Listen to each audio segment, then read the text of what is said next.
있습니다. 전국과 전 세계에서 이 방송을 보고 계시는 성도 여러분, 지금 앉아 계시는 그 자리에 생수의 강이 흘러나고 있습니다.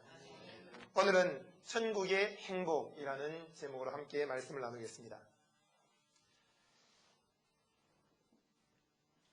어젯밤에 막내 아이 예은이가 아빠 내가 청소할게 그러더니만 거실을 청소하고 자기 방을 정리하고 서랍까지 다 열어서 깨끗이 정돈하고 그리고 저희 침대에 와서 침대 이불을 착 깔고는 절반 접어놓고 베개를 놓고 그리고 욕실에 들어가서는 걸레를 깨끗이 찌든 때까지 완전히 다 빨아내고 그리고 그것을 가지고 또 바닥을 닦고 있습니다. 그래서 이야 예은이 참 잘한다 칭찬을 해주는데 그 다음날 아침에 일어나서 아이가 저에게 종이를 하나 딱 보여주는 것입니다. 아빠 청구서야. 내 방 정리한 것 300원, 아빠 침대 정리한 것 200원, 그리고 서랍 정리한 것 100원, 또 걸레로 방 닦은 것 500원. 그런데 이거 다 받지 않을 거야. 지금은 할인 기간이기 때문에 할인 요금만 받을 테니까 아빠 400원만 줘. 그래서 깜짝 놀랐습니다. 아빠는 그렇게 준다고 약속한 적이 없는데 내가 그렇게 정했구나. 그렇지만 좋다. 그래서 아이에게 400원을 주게 되었습니다. 한 아이가 공책에 뭔가 열심히 쓰고 있습니다. 그 모습을 지켜보는 어머니가 이 아이에게 물었습니다. 얘야, 뭘 그렇게 열심히 쓰고 있니? 엄마에게 청구할 돈을 계산하고 있었어요. 궁금하구나. 어디 한번 보자. 예, 지금 막 계산이 끝났어요. 보시겠어요? 엄마는 아이가 꼼꼼하게 적어놓은 계산서를 들여다보았습니다.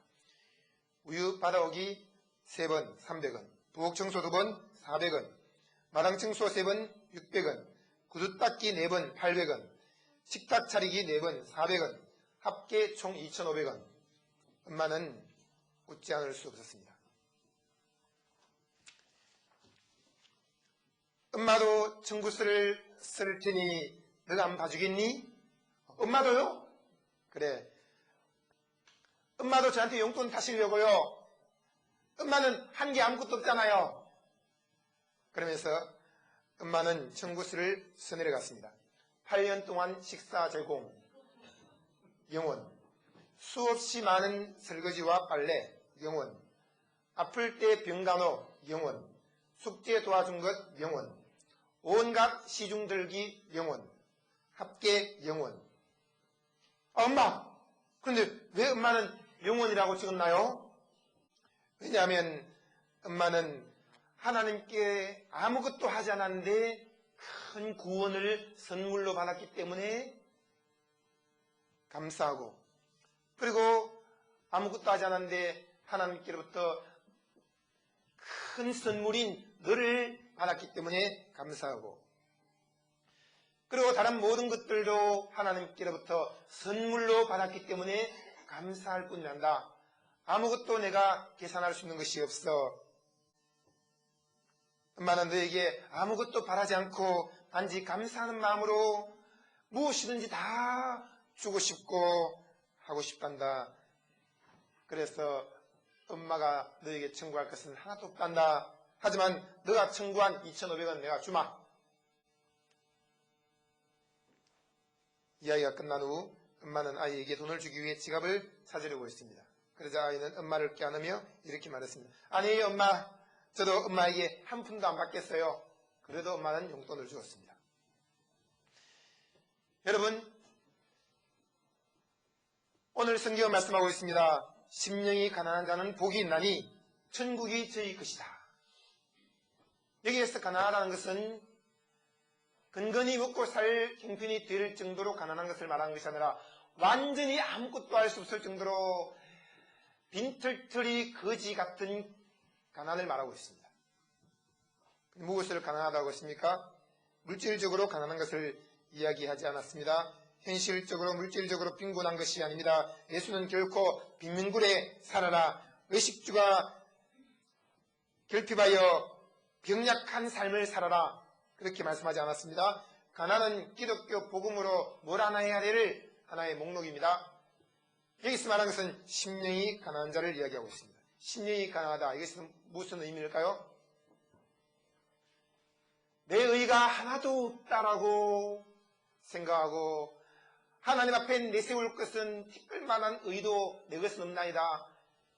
그런 의에 대한 가난함을 이야기하고 있습니다. 여러분, 우리가 구원받은 것은 내가 의롭기 때문에 얻은 것이 아닙니다. 특별만큼의 의도 하나님 앞에 내세울 것이 없습니다. 우리의 의는 다 더러운 옷 같아서 밖에 버리워 던져진다고 했습니다. 여호수아가 하나님 앞에 섰습니다. 그러자 시커먼 사단이 그 옆에서 여호수아를 참수했습니다. 하나님, 저 여호수아를 보십시오. 저렇게 더러운 옷을 입고 있습니다. 라고 했을 때 하나님께서 천사를 명해서 그 여호수아의 옷을 벗겨라. 그리고 깨끗한 세마포 옷을 입혀주어라. 라고 했습니다. 그리고 그 사단에게 말씀하기를, 이 여호수아는 타는 제 가운데서 끄집어낸 덩어리가 아니냐. 그러니 당연히 걸고 시커먼 것이 옳다. 라고 하면서 내가 그에게 의를 선물로 준다. 그리고 이 여호수아를 참수할 사람은 아무도 없다라고 했습니다. 여러분, 그렇습니다. 우리는 걸린 숲과 같습니다. 우리는 스스로에게서 의가 하나도 없습니다.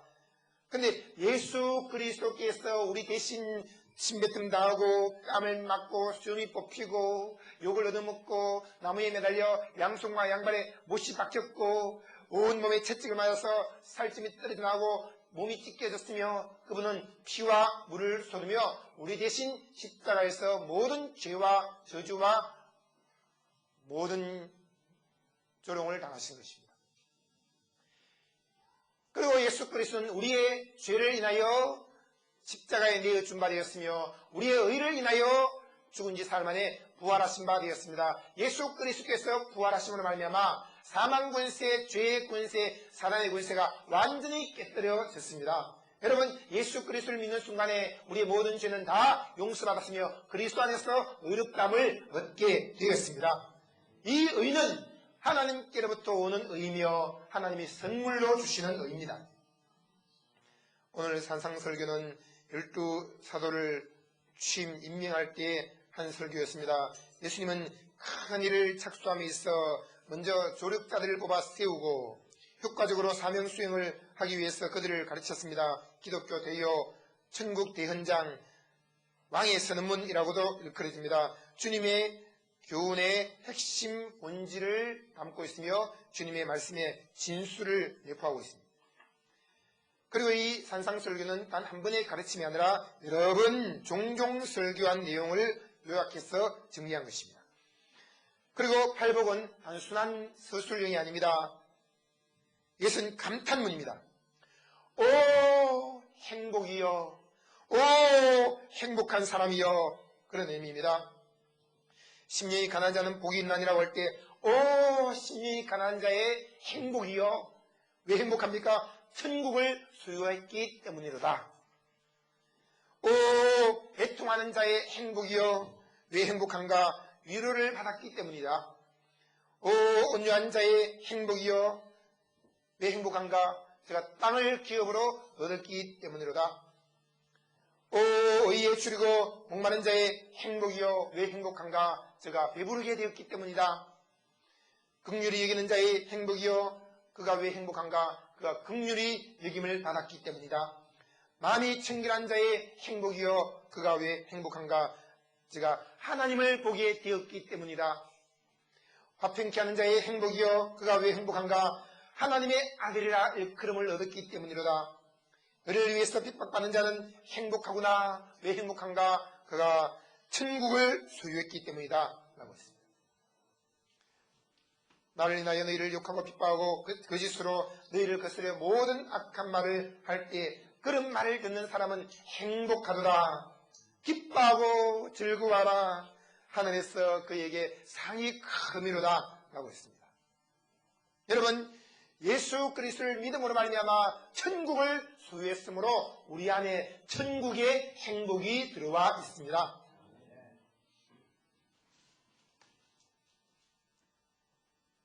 시편 1편에 복이라는 단어를 쓰고 있습니다. 복 있는 사람은 이라고 할 때 그 복이 행복을 이야기하고 있어요.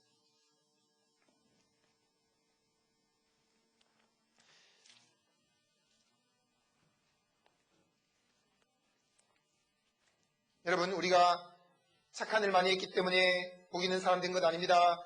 기도 많이 하고 금식 많이 하고 연부를 많이 드렸기 때문에 복 있는 사람 된 것이 아닙니다. 우리가 성경을 많이 읽기 때문에 복 있는 사람 된 것도 아닙니다. 우리가 복 있는 사람이 된 것은 예수 그리스도를 믿음으로 말미암아 의로워졌기 때문입니다.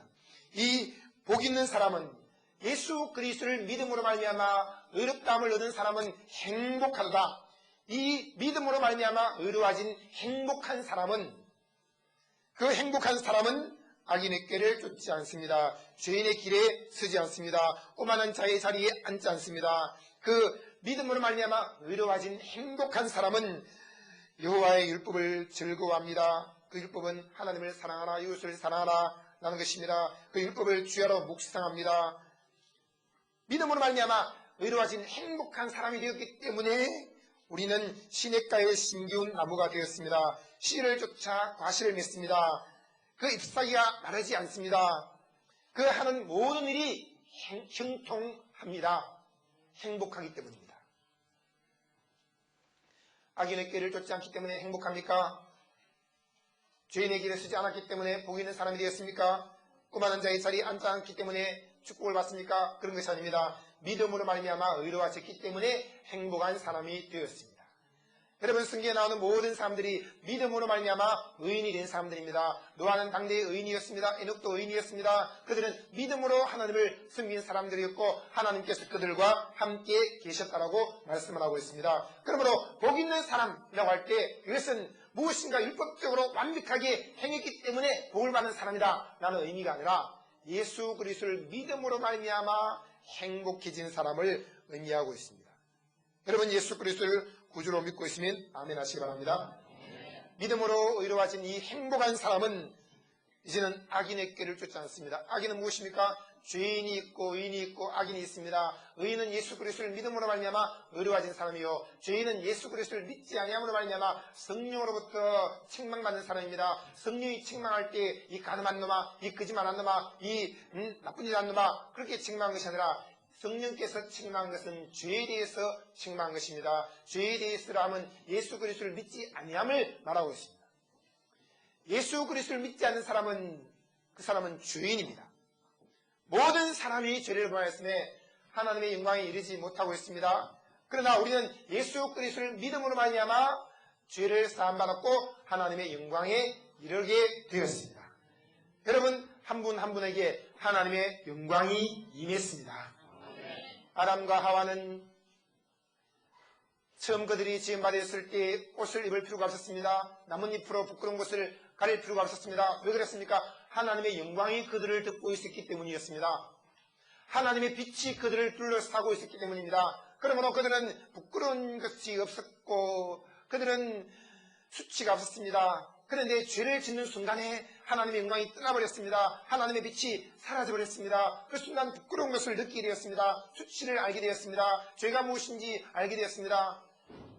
그럴 때 하나님께서는 그들을 여전히 사랑하셔서 독생자 예수 그리스도를 상징하는 한 짐승을 잡아서 그 피를 흘리고 그 뜨끈뜨끈한 피가 묻어있는 가죽옷을 그들에게 입혀 주었습니다. 그 순간 하나님의 영광이 다시 그들을 덮게 되었고 하나님의 빛이 그들을 다시 둘러싸게 되었습니다. 오늘 우리가 예수 그리스도를 구주로 믿고 있습니다. 하나님의 영광이 우리에게 임했습니다. 하나님의 빛이 우리를 둘러싸고 있습니다. 여러분, 그리스도가 우리 안에 들어와 계시고 우리를 덮고 계십니다. 그 그리스도가 하나님의 영광입니다. 한번 인사하시죠. 하나님의 빛이 당신을 덮고 있습니다. 하나님의 영광으로 가득하시군요. 그렇게 말씀하세요. 이처럼 믿음으로 말미암아 의로워진 행복한 사람은 더 이상 악인의 꾀를 쫓는 것을 싫어합니다. 죄인의 길에 서는 것이 어울리지 않습니다. 오만한 자리에 앉아있으면 구역질이 납니다. 자기 행위를 통해서 의로워질 수 있다고 생각하는 사람, 착한 일 많이 하면 구원을 얻을 수 있다고 생각하는 사람들을 전부 악인이요 죄인이요 오만한 마음을 갖고 있는 사람들입니다. 예수 그리스도를 믿음으로 말미암아 의를 얻었으므로 행복해졌기 때문에 하나님 말씀이 너무 좋은 거예요. 여러분, 이 성경은 창세기부터 계시록까지 전부 복음을 이야기하고 있습니다. 그런데 수많은 사람들이 이 복음을 읽으면서도 율법적인 생각을 갖고 읽고 있습니다. 이것을 해야 산다, 저것을 하지 않으면 죽는다라는 식으로 생각을 하고 있습니다. 창세기부터 계시록까지 전부 예수 그리스도 복음을 이야기하고 있습니다. 그런데 이 복음을 깨닫고 내 안에 하나님의 영광이 가득 임하고 눈에 비늘이 벗겨지고 이 성경이 보이기 시작하는 순간부터 성경이 그렇게 즐거울 수가 없는 거예요. 성경만큼 쉽고 재밌고 스릴 넘치고 정말 나에게 직접 하시는 하나님 말씀이고 이 성경 말씀을 통해서 내 인생이 새로워지고 견고해진다는 것을 깨닫게 되어집니다. 여러분, 우리가 어떤 신비한 체험을 하기 위해서 안수받고 넘어지고 또 몸이 부들부들 떨리고 그런 것이 중요한 것이 아니에요. 그런 것은 저절로 따라오는 하나의 현상이요 선물에 불과한 것입니다. 진정으로 중요한 것은 무엇입니까? 하나님 말씀을 정확하게 깨닫고 그 말씀에 견고하게 있어서 그 말씀을 따라 우리의 삶을 조정하는 것입니다. 여러분, 이 말씀은 무엇을 말하고 있습니까? 전부 그리스도 복음을 이야기하고 있습니다.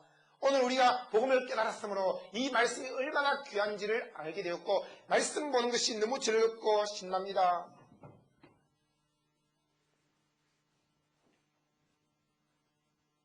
그래서 밤낮으로 이 말씀을 묵상하고 길을 가면서도 묵상하고 앉아서도 묵상하고 침대 머리맡에도 성경책을 두고 수시로 성경책을 들추고 그러면서 성경을 상고하게 되어집니다. 성경 말씀이 우리의 삶 가운데 그대로 이루어지는 것이죠. 그리고 이 말씀 전체를 다 요약해서 그 본질 대신 말씀이 육신이 되어 우리 가운데 가신 그리스도, 그분이 우리 속에 들어와 계시니 우리는 말씀과 더불어 살고 있는 거예요. 여러분, 이 성경책이나 성경에 나오는 문자가 진정한 하나님 말씀이라고 생각합니까? 여러분, 보다 더 중요한 것은 바로 이 말씀, 성경 말씀 기록된 것은 누구를 설명하고 있습니까? 말씀이 육신이 되어 우리 가운데 가신 그리스도를 설명하고 있는 것입니다. 그리스도가 말씀이에요. 그분이 육신으로 오셨고 지금은 우리 속에 성령으로 들어와 계심으로 우리 안에 그리스도의 영이 충만히 거하고 있다는 것을 인정하고 그 그리스도와 함께 말씀을 읽고 그 그리스도를 알기 위해서 말씀을 상고한 것입니다. 여러분 속에 그리스도가 충만히 들어와 계십니다. 믿음으로 말미암아 의로워진 사람은 그리스도와 연결되어 있습니다. 믿음으로 접붙임 말이었습니다. 그는 시냇가에 심기운 나무가 씨를 쫓아 과실을 맺으며 그 잎사귀가 마르지 아니함 같습니다.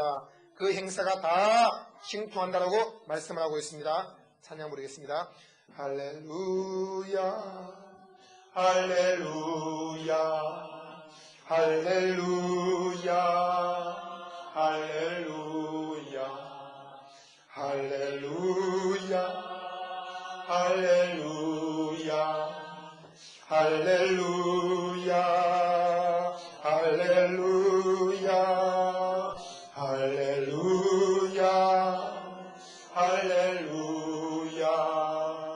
할렐루야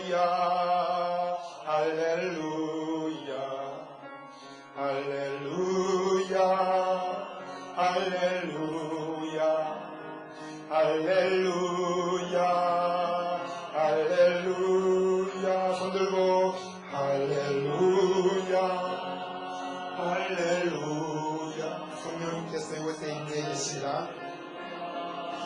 할렐루야 할렐루야 할렐루야 할렐루야 할렐루야 예수님은 나의 구주 예수님은 나의 구주 예수님은 나의 구주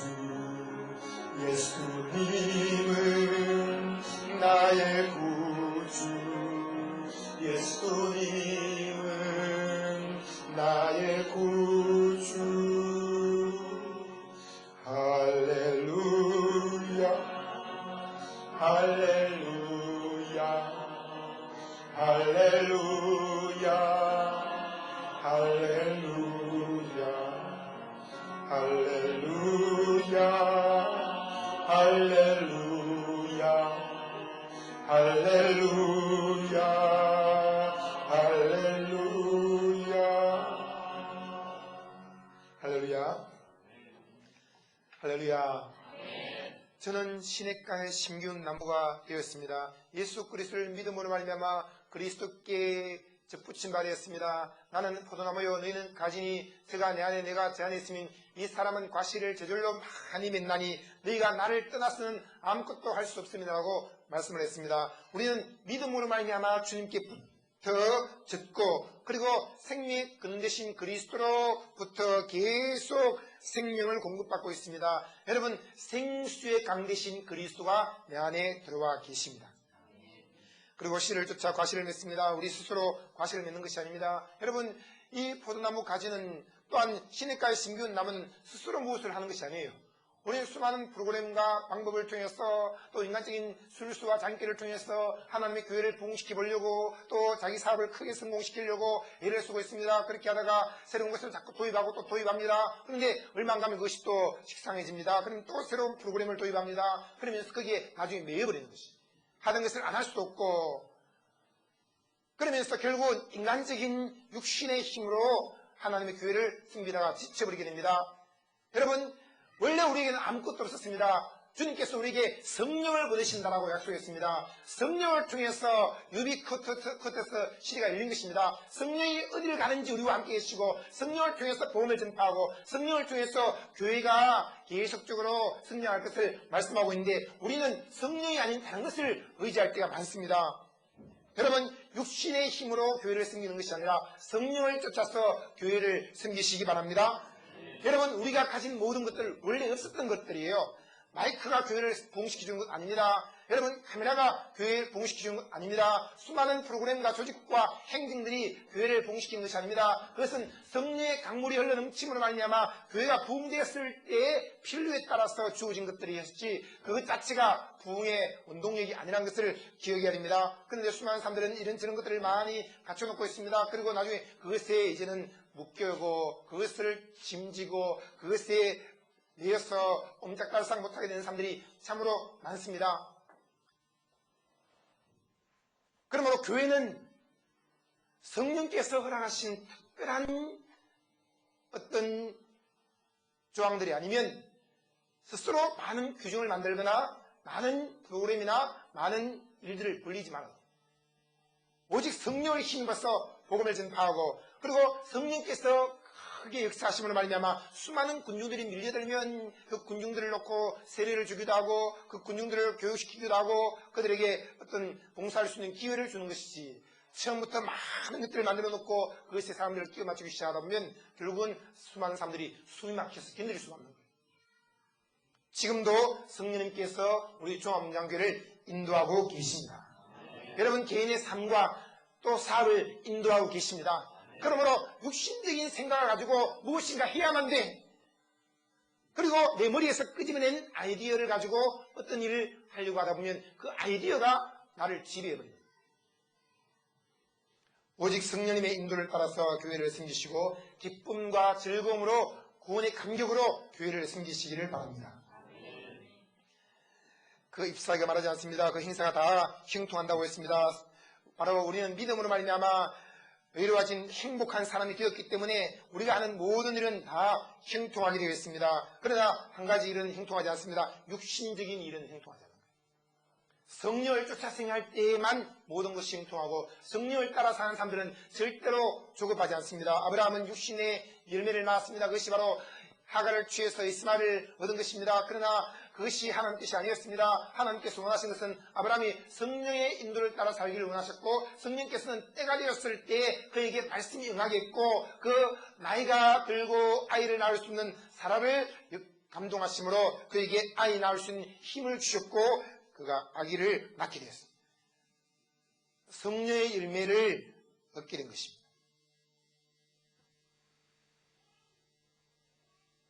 우리가 하는 모든 일은 성령을 따라서 하는 것이 되어야 하며 그리고 우리 마음속에서 터져나오는 행복을 따라서 구원의 즐거움과 자원하는 심령으로 숨기는 것이 되어야 됩니다. 여러분 지금 구원의 즐거움이 넘쳐나고 있습니까? 자원하는 심령이 가득합니까? 어느 순간 그런 마음들이 사라져버리고 의무적으로 또 어쩔 수 없이 마음의 부담을 갖고 짐을 지고 하나님의 교회를 섬기고 있다면 여러분 우리가 교회에 나오는 것 또 주님을 섬기는 것은 기쁜 마음을 할지라도 그런 마음이 있다면 우리의 마음속에서 수많은 봉사에 대한 짐들을 내려놓는 것이 오히려 낫습니다.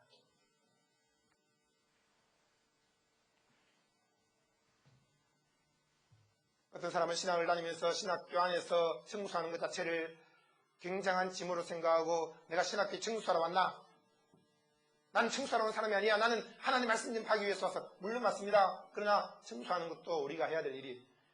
그러니 그것을 할 때 기쁨으로 즐거운 마음으로 하면 괜찮은데 마음의 원망과 불평이 가득 차서 청소한다면, 그 지극히 작은 일에 불평을 한다면 어떻게 수많은 영혼들을 다루는 일을 하면서 그 영혼들은 와서 말합니다. 나는 지쳤어요. 나는 힘들어요. 나는 상처받았어요. 나는 인생이 깨어져 버렸어요 하면서 와서 투덜거리면서 온갖 힘든 일을 늘어놓을 때 내가 이런 고통당하는 사람들을 돌봐주기 위해서 내가 주의 종이 됐나? 나는 멋지게 사람들 앞에 존경받고 인정받기 위해서 주의 종이 된 거지. 그렇게 생각할 수 있는 것입니다. 착각입니다. 여러분, 우리가 하는 모든 일은 봉사의 직분이에요. 봉사의 직분. 하나님이 먼저 나에게 봉사를 하셨으므로 그 아들 예수 그리스도를 보내서 살ጭ고 피 흘려 모든 것을 다 내어주기까지 나를 위해서 봉사를 하셨습니다. 단순히 피만 쏟아내 주신 것이 아닙니다. 그분은 뺨을 맞았습니다. 수염이 뽑혔습니다. 주먹으로 터져서 얼굴이 일그러졌는데 이사야 선지자는 말하기를 우리가 그 형체를 알아볼 수 없을 정도로 완전히 일그러졌다고 했습니다. 그분은 침뱉음 당했습니다. 그분은 말에 채였습니다. 가시에 찔렸습니다. 나무에 매달려 벌거벗은 채로 부끄러움과 수치를 당하며 죽으셨습니다. 예수님께서 하나님의 아들이심에도 불구하고 우리 대신 그와 같이 봉사를 했다면 우리가 하는 봉사는 아무것도 아니에요. 여러분, 하나님께서 나에게 베풀어 주신 그 봉사에 비하면 우리가 하는 모든 봉사는 티끌과 같이 작은 것들입니다. 그러므로 자원하는 심정으로, 구원의 즐거움으로, 행복해서, 기쁨으로 모든 일을 해야 됩니다. 여러분, 어떤 일을 하든지 마음에서 불평을 거치십시오. 한번 인사하시죠. 불평을 거쳤습니다. 저는 한번 생각해봅니다. 야, 입장 한번 바꿔놓고 생각해봐. 내가 만약에 아내였다면 어떻게 됐을까? 난 결혼 안 했을 거야. 결혼하는 그 순간부터 매일 아침, 점심, 저녁 밥 세 끼를 챙겨야 되니 이 보통 일이 아니에요. 일어나면은 모든 걸 다 준비해야 됐죠. 근데 한 번, 두 번은 그것이 가능합니다. 근데 이것을 10년 동안 한다고 생각해 보세요. 365끼를 세 번 곱하면 벌써 1000끼가 넘고 그걸 10년이면 10,000끼가 넘는데 그걸 매일매일 한다면 그 보통 일이겠습니까? 그렇게 생각을 해보니까 참 내가 아내에게 밥 한 그릇 얻어먹은 것이 정말 감사한 일이구나 하고는 밥 먹을 때마다 고개가 숙여집니다.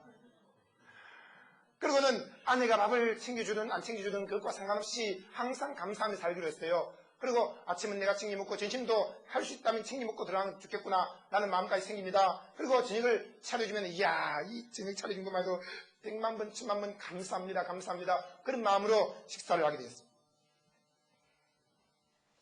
남자들이요, 한번 입장 바꾸는 거 생각해 보세요. 과연 우리가 그렇게 할 수 있겠습니까? 못해요. 근데 아내들이 그렇게 하는 것은 남편을 사랑하기 때문에 하는 것입니다. 남편이 너무 좋아서 하는 것입니다. 가슴에서 터져나오는 행복감에 따라서 아이들에게 밥을 차려주고 남편의 옷을 다리기도 하고 그리고 밤낮 없이 봉사를 하는 것입니다. 그것을 빨래하고 설거지하고 또 방청소하고 밥 해주고 그걸 다 따진다면 과연 그것을 할 수 있을까? 사랑이 없으면 할 수 없는 거예요.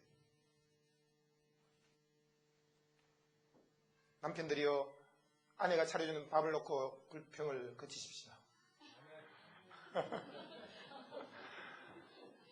왜냐? 처음 결혼하기 전까지는 좋죠. 사랑하는 남자친구 만나서 그와 함께 데이트하고 얼마나 좋아요. 근데 결혼하는 순간부터 그 남자친구가 자기를 챙겨주고 깨를 안아주고 또 선물 사주고 따뜻한 밥 사주고 커피 사주고 그런 건 다 지나가 버리고 결혼하는 그 순간부터는 아내가 식모가 돼가지고 매일 밥을 차려야 되고 보통 일이 아닌 거예요.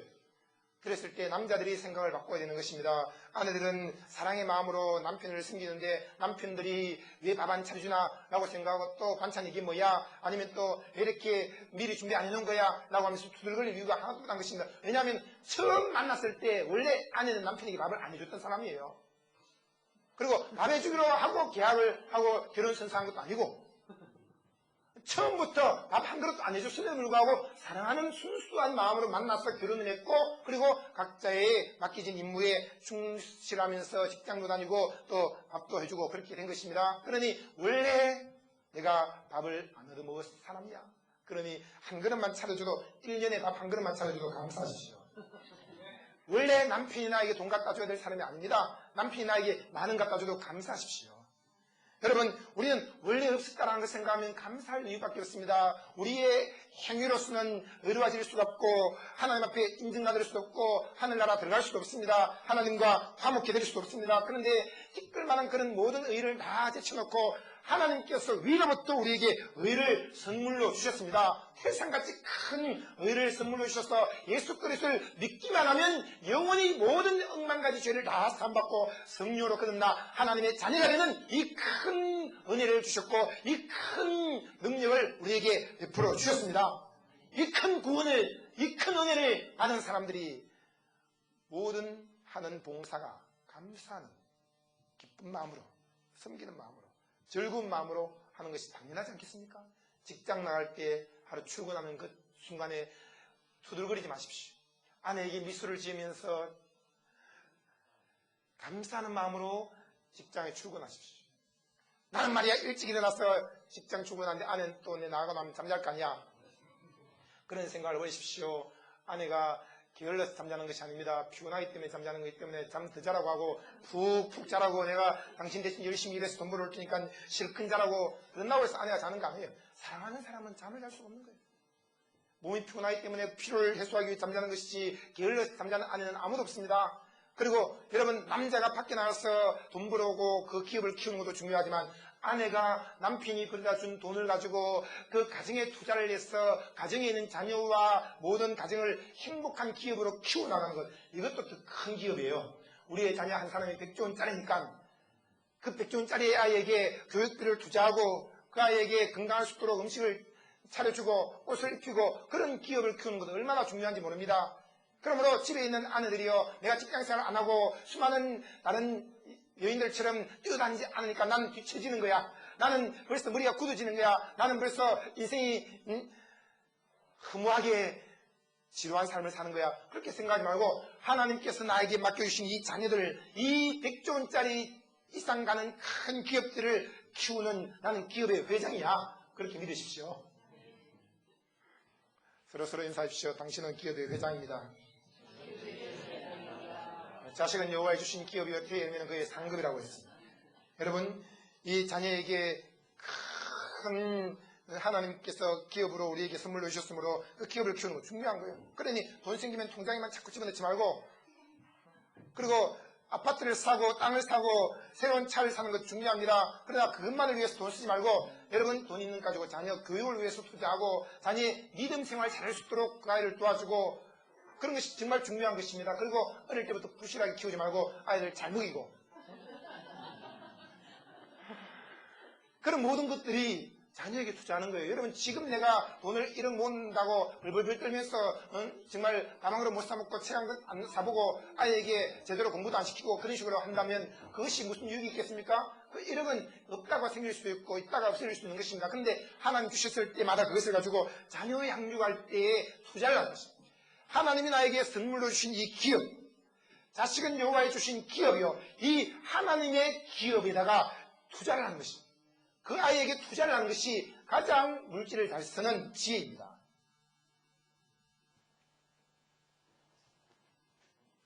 행복해서 자녀를 양육하고 행복해서 교회를 섬기고 행복해서 직장에 출근하고 행복해서 모든 일을 해야 되겠습니다. 물론 우리는 아무것도 없는 거지와 같은 인생이었습니다. 태어날 때 누가 손에 돈 한 푼 쥐고 태어났습니까? 다 빈손으로 태어났습니다. 우리가 적신으로 태어났고 적신으로 돌아가는 것입니다. 그런데 하나님께서 모든 것을 우리에게 은혜로 선물로 주신 거예요. 선물로. 여러분 남편을 선물로 주셨습니다. 아내를 선물로 주셨습니다. 하나님께서 우리에게 자녀를 선물로 주셨습니다. 이 큰 구원을 선물로 주셨습니다. 우리의 집도 차도 모든 것도 선물로 주셨습니다. 하나님께서 원래 우리에게 아무것도 없었는데 선물로 주신 것입니다. 아 내가 열심히 일해서 돈 벌어서 차 샀는데요. 그렇지 않습니다. 재물 얻을 능을 하나님이 선물로 주셨습니다. 심히 가난한 자가 복이 있다고 했습니다. 나는 원래 가난한 자입니다. 하나님께서 나에게 모든 것을 넘치도록 복의 복을 더하셨음을 감사합니다. 이것이 곧 바로 진실된 신자의 고백이라고 할 수 있습니다. 한 성도님이 이제 전화가 와서 제게 물었습니다. 목사님 너무 고통스러워요. 왜요? 아 저는 결혼했는데 그냥 남편과 이혼을 해버렸습니다. 그리고 그 남편이 나에게 너무 많은 상처를 줬고 새로운 여자 만나서 가정을 차는데 남편은 잘 되고 있고 나는 너무너무 힘들고 어렵습니다. 몸도 병들고 마음도 지치고 그리고 가정도 여유가 없습니다. 너무 고통스럽습니다. 그리고 기도할 때마다 금식하고 철야하고 매일 작정 기도하고 하는데 그 남편을 위해서 기도하지만 남편에 대해서 마음속에서 선물이 나와서 견딜 수가 없습니다. 계속 저주가 흘러나옵니다. 이렇게 많은 금식과 고행과 철야를 하는데도 불구하고 왜 남편이 망하지 않고 왜 나는 잘 되지 않습니까? 그런 것이었습니다. 그래서 남편 망하기를 위해서 기도하지 말고 남편 잘 되기를 축복기도하라고 했습니다. 축복기도. 너희 원수를 사랑하고 너희를 핍박한 자를 위해서 기도하고 너희를 저주한 자를 위해서 축복하라. 어떻게 축복할 수 있습니까? 나를 버리고 집을 나갔고 새로운 여자와 살림살이에서 살고 있는데 그리고도 잘 나가고 있습니다. 병도 안 걸리고 잘 먹고 돈도 잘 벌고 그러니 어떻게 그를 축복할 수 있겠습니까? 그렇지 않습니다. 성도님, 원래 당신에게는 남편이 없었습니다. 태어날 때 남편 옆에 끼고 태어난 사람 있습니까? 원래 남편이 없었습니다. 그런데 하나님께서 결혼을 하게 하셔서 남편과 함께 몇 년 동안 살게 하신 것 큰 은혜입니다. 그것을 인하여 감사하십시오. 남편에게 상처받은 것을 기끌처럼 생각하고 잊어버리십시오.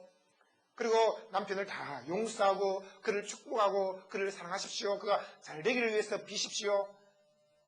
그러면 하나님께서 성도님에게도 마음의 자유를 주시고 기쁨과 행복을 주시고 평강을 주십니다. 여러분, 육신적인 그리스도인의 특징이 뭐냐면 시기입니다. 시기와 분쟁이 있다고 했습니다. 에베소 교회 또 갈라디아 교회에 독한 시기와 분쟁이 있다고 했습니다. 시기는 뭐냐? 다른 사람 잘 되는 거 못 보는 거예요. 다른 사람이 잘 되면 마음이 막 그냥 불불 끓어오르고 분노가 일어나고 잠을 못 자고 손이 떨리는 것입니다. 이 시기의 결과는 뭡니까? 분쟁이에요. 반드시 서로를 비교하거나 또 나보다 잘 되는 사람에 대해서 시기하기 시작하면 그때부터 분쟁이 옵니다. 시기하지 말고 남이 잘 되는 것을 축복하십시오. 우리는 하나님께로부터 큰 은혜와 축복을 받았습니다. 태산같이 큰 구원을 받고 태산같이 큰 용서를 받았고 태산같이 큰 성령을 태산같이 큰 축복의 행복을 받았습니다. 그러니 내 주위에 있는 사람들에 대해서 용서하는 것은 띠끌 같은 일이에요. 1만 달란트 빚진 자, 한 달란트가 6천 데나리온이에요. 한 데나리온이 하루 젊은 노동자의 품삯입니다. 그러니 하루 일해서 10만 원 번다고 하면 6천 데나리온은 얼마입니까? 엄청난 돈입니다. 6억 됩니까? 근데 그것을 곱하기 1만 달란트 해보세요. 어마어마한 돈입니다. 그 큰 빚을 왕이 신하에게 탕감해 준 것입니다. 아내를 팔아도 자식을 다 팔아도 평생토록 끝까지 일해도 갚을 수 없는 그 큰 빚을 왕이 불쌍히 여기서 탕감해 줬어요. 그런데 그 신하가 돌아가면서 길거리에서 자기에게 빚진 자 그것도 100데나리온 10만 원 곱하기 100 하면 뭐 한 1000만 됩니까? 100만 됩니까? 그 정도의 빚을 진 자를 멱살을 붙들고 그냥 당장 갚겠습니다. 조금만 참아주세요. 조금만 기다려주세요. 꼭 갚겠습니다. 안 돼. 당장 갚아. 그러고는 화를 내면서 감옥에 푹 집어넣어버렸어요. 그 소식을 들은 왕이 참지 못하고 그 신하를 데리고 와서 꾸짖었습니다. 내가 너에게 1만 달란트 빚을 다 탕감해 줬는데 너는 어찌하여서 100데나리온 빚진 자를 용서하지 못하냐? 이 악한 자야. 내가 너에게 베풀어준 그 큰 은혜를 다 짓밟고 무시했으니 너는 너의 빚을 다 갚을 때까지 감옥에 들어가라. 그래서 옥졸에 붙였습니다. 여러분, 우리가 주위 사람들을 긍휼히 여기는 것은 하나님이 나에게 긍휼을 베푸셨다는 것에 전제해서 그 사람에게 베푸는 것입니다. 그러므로 성경에 말씀하고 있습니다. 온유한 자가 복이 있나니 애통한 자가 복이 있나니 이것은 무엇을 말하고 있습니까? 이미 우리는 애통하는 하나님께 긍휼을 받았습니다. 또 우리는 온유한 자가 되었습니다. 그리고 하나님께로부터 땅을 기업으로 받았습니다. 천국이라는 땅을 기업으로 받았습니다. 천국 시민권을 얻었습니다. 우리는 천국에 이미 들어가서 그 주님 앉아 있습니다. 주님만 복이 있다. 제가 부를 것이요. 여러분, 우리가 주님을 받았습니다. 그런데 예수 그리스도 이름으로 말하니까 예수 그리스도 기도 생명으로 그 예수 그리스도가 믿고 받고 생주의 강이 되었습니다. 또 이미 긍휼 여기 많은 사람으로서 긍휼이 여겼을 때 그 하나님의 긍휼이 우리의 가운데 계속 흐른다는 것을 말씀하고 있습니다. 마음이 청결한 자가 되겠습니다. 우리가 착한다고 해서 털 닦는다고 해서 탈한다고 해서 마음이 청결할 수 없습니다. 예수 그리스도를 믿음으로 그 예수의 피가 우리의 모든 죄를 깨끗게 했으므로 마음이 청결한 자가 되었습니다. 그러므로 하나님을 보게 된 것입니다. 예수 그리스도가 하늘과 땅 사이에 달려서 십자가에 피 흘려 죽으시면서 하나님과 우리를 화평케 했습니다. 그 예수 그리스도를 믿음으로 말미암아 화평케 하는 자가 되었으므로 우리는 하나님의 아들이 된 것입니다. 여러분, 의를 위해서 핍박받는 자 행복합니다. 이미 의를 얻었으므로 핍박을 받을 수 있습니다. 그 사람은 이미 천국이 그 사람 속에 들어와 있습니다. 여러분, 예수님을 인해서 우리를 욕하고 핍박하고 거짓으로 우리를 거스려 모든 악한 말을 하는 사람들이 있습니다. 그럴지라도 우리는 행복합니다. 왜 그렇습니까? 우리는 이미 우리 속에 천국의 행복을 소유하고 있기 때문입니다. 그들은 왜 우리가 행복한지 이해를 못하는 것입니다. 왜 저 사람은 저렇게 행복해할까? 아이가 아픈데도 불구하고 왜 저렇게 두려워하지 않을까? 또 차가 길이 제대로 안 열려서 지각을 할 형편이 되었는데도 불구하고 왜 저렇게 휘파람을 불고 있을까? 시험에 떨어졌음에도 불구하고 왜 저렇게 찬양하고 있을까? 사업이 잘 안 되는 것처럼 보이는데 왜 저렇게 항상 마음에 평강이 있을까? 예수 믿지 않는 사람들은 우리가 이해가 안 되는 거예요. 이해가 안 되는 거예요. 어쩜 저렇게 단칸방에 살면서도 억만장자와 지는 부유의식으로 풀고 나눠줄 수 있을까? 이해가 안 되는 것입니다. 여러분, 지금 여러분 얼굴에